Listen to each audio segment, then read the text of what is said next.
प्रश्न संख्या 1। पहला, 72 के सभी गुणनखंडों को लिखिए। तो प्रश्न पहला,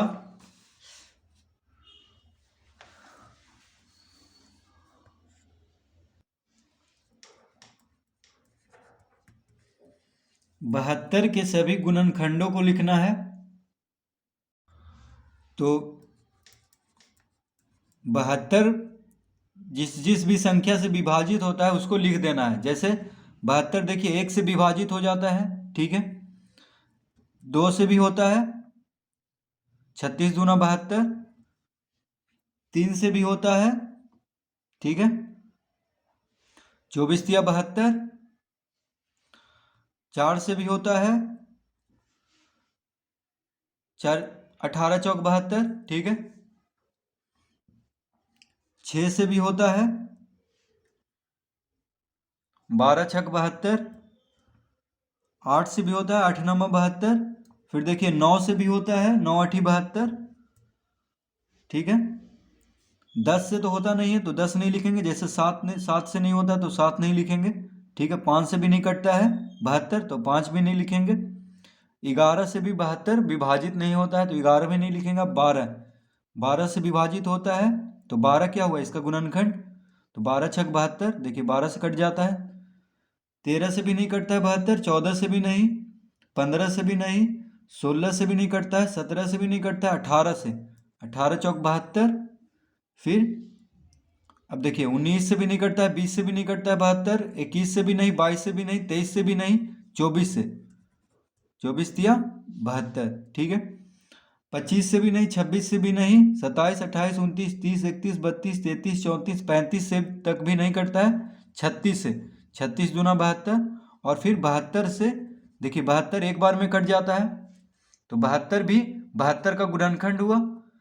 तो 72 का गुणनखंड कौन कौन हुआ, 1 2 3 4 6 8 9 12 18 24 36 72, ठीक है। तो 72 के सभी गुणनखंडों को लिखना था। तो 72 के सभी गुणनखंड यानी जिस जिस से संख्या से 72 विभाजित होता है तो वह सब संख्या क्या हुआ 72 का गुणनखंड। तो इन सबको लिख देना है।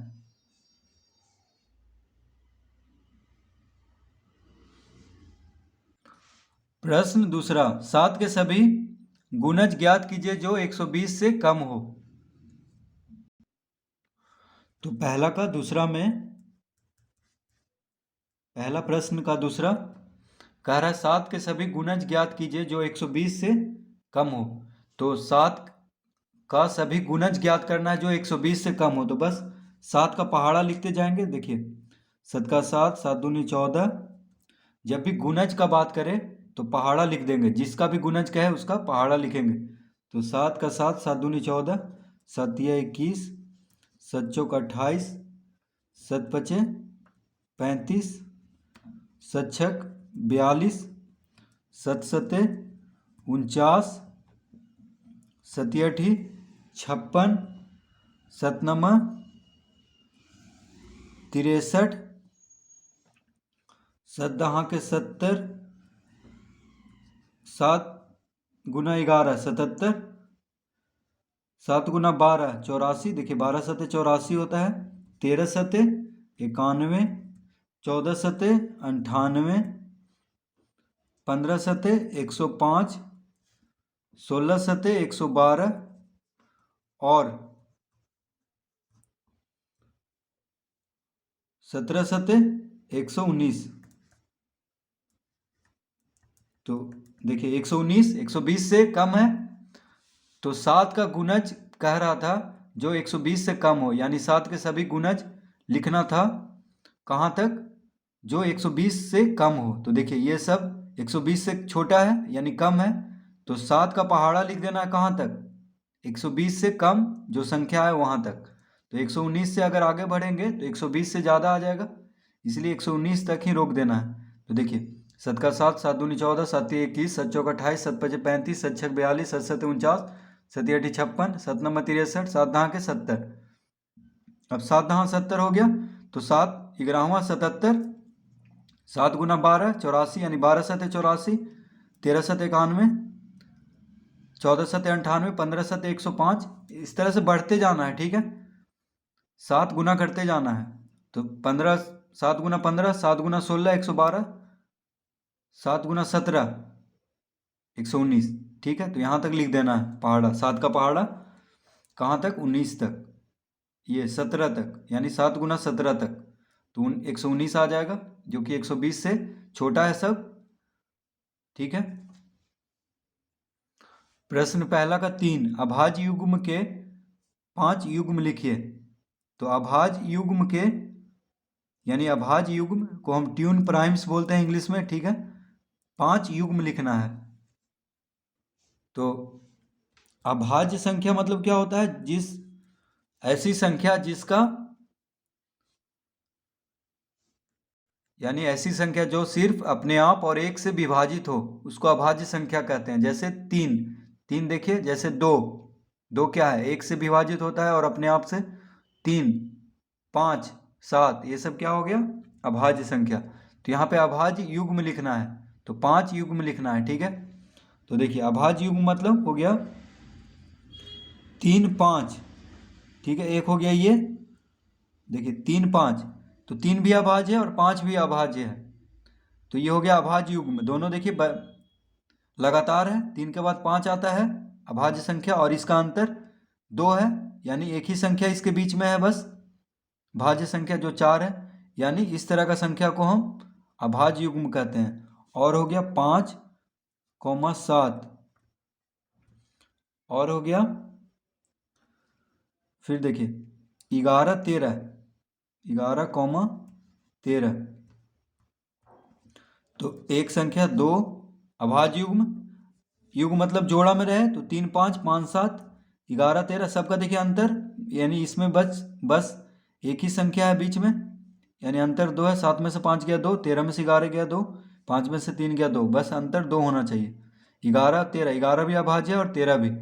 उसी तरह 17 19, 17 19, देखिए ये भी अभाज्य युग्म है। 5 कह रहा है, तो अब और लिख देंगे, क्योंकि 4 हो चुका है। युग्म मतलब जोड़ा होता है, ठीक है। फिर 29 31, तो देखिए 29 और 31 दोनों अभाज्य संख्या है, और दोनों का अंतर 2 है, यानी लगातार है। देखिए 29 के बाद 31, तो 5 युग्म हो गया अभाज्य युग्म, 3 5 5 7 11 13 17 19 29 31। तो अभाज्य युग्म किसको कहेंगे, यानी दो अभाज्य संख्या के बीच में अंतर 2 होना चाहिए। जैसे देखिए 5 में से 3 गया 2, 7 में से 5 गया 2, 13 में से 11 गया 2, 19 में से 17 को घटाएंगे तो 2 आएगा, 31 में से 29 को घटाएंगे तो 2 आएगा। यानी दो अभाज्य संख्या के बीच में अगर अंतर 2 है तो उसको अभाज्य युग्म कहेंगे, ठीक है। प्रश्न पहला का 4, 31 के 3 अभाज्य संख्याओं के योग के रूप में व्यक्त कीजिए। तो प्रश्न 4, 31 के 3 अभाज्य संख्याओं के योग के रूप में व्यक्त करना है। तो इसमें कह रहा है कि 31 को 3 अभाज्य संख्याओं के योग के रूप में, तो पहला तो देखिए 3 जोड़ 11 जोड़ 17, तो 17 3 20, 20 और 11 कितना हो गया 31। तो देखिए तीनों अभाज्य संख्या है, तो इसको जोड़ेंगे तो 31 आएगा, ठीक है। 31 क्या है, अभाज्य संख्या, और ये तीनों अभाज्य संख्या है। 3 भी देखिए अभाज्य संख्या है, 11 भी और 17 भी। तो अभाज्य संख्या किसको कहते हैं, जिसका वैसी संख्या जिसका सिर्फ 2, यानी सिर्फ अपने आप से और एक से विभाजित हो। तो देखिए 3 11 17, ये सब क्या अभाज्य संख्या, किसी और अंक से नहीं कटता है, दूसरा अंक से, अपने आप और एक को छोड़ करके। तो 3 11 17, इसको भी आप उत्तर में लिख सकते हैं, या 7 जोड़ 11 जोड़ 13, तो देखिए 13 7 20, 20 10 30 1 31, तो ये तीनों भी अभाज्य संख्या है। 7 भी अभाज्य संख्या है, 11 भी है और 13 भी है। तो आप या तो 3 जोड़ 11 जोड़ 17 लिख सकते हैं इसका उत्तर में, या 7 जोड़ 11 जोड़ 13, ठीक है। तो दोनों में से कोई भी उत्तर दे सकते हैं, क्योंकि दोनों को जोड़ करके 31 ही आएगा। तो 31 को 3 अभाज्य संख्याओं के योग के रूप में व्यक्त करना था। तो 3 अभाज्य संख्या की योग के रूप में यानी जोड़ के रूप में। तो 3 11 17, 3 जोड़ 11 जोड़ 17 या तो लिखेंगे या 7 जोड़ 11 जोड़ 13, दोनों सही होगा।